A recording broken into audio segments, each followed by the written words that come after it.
Oh, hey everybody, this is Norman. And Debbie. We're coming to you with an update during week 8. A little early this week because the first bill we want to talk to you about, House Bill 1116.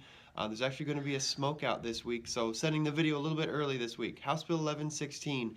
This is Representative Chris Carr and Senator Northrup's bill that said state resources shouldn't be used for lewd and lascivious content or obscene material or events. And it also clarifies that the Board of Regents, Board of Technical Education, and groups like that, the institutions, the colleges, they have the authority to say which events minors are and aren't invited to.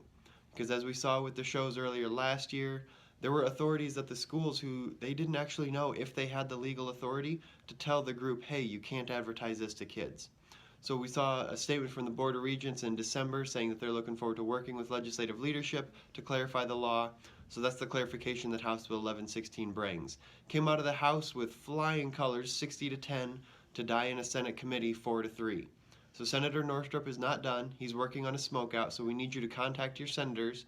Go to our Action Center on our legislative radar. Go to the Action Center, email your senator, ask for their support of House Bill 1116. So there's an update on that one, and let's move on to the resolution. All right, so our resolution on Dobbs, the Supreme Court case that overturned Roe versus Wade, did pass the House with flying colors yesterday. So that bill is done. It doesn't need to go to the governor. And we're very grateful for Senator Jim Bolin and Representative Fred Deutsch, who worked hard to present that bill. Mm-hmm. There's another simple clarification bill, Senate Bill 75, came from the governor's office and Senator Wheeler to clarify that child support payments and all of those, or not child support payments, but the obligation for child support, expenses, complications, things like that, starts at conception, not just after the baby's born. Right now the law says pregnancy and confinement.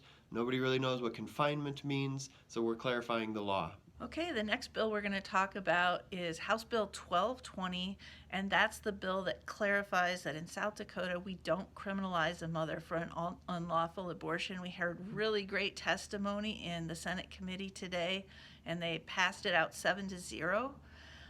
It will be on the House floor, and Senator Al Northrop on the committee said this is a really important bill and we want to discuss it on the floor. Otherwise, they would have put it on consent calendar. But we're very grateful for all those who testified for that bill, and we look forward to hearing it on the Senate floor tomorrow. Then let's talk about Homeschool Day. Oh, yeah. Homeschool Day at the Capitol is tomorrow, which is Thursday.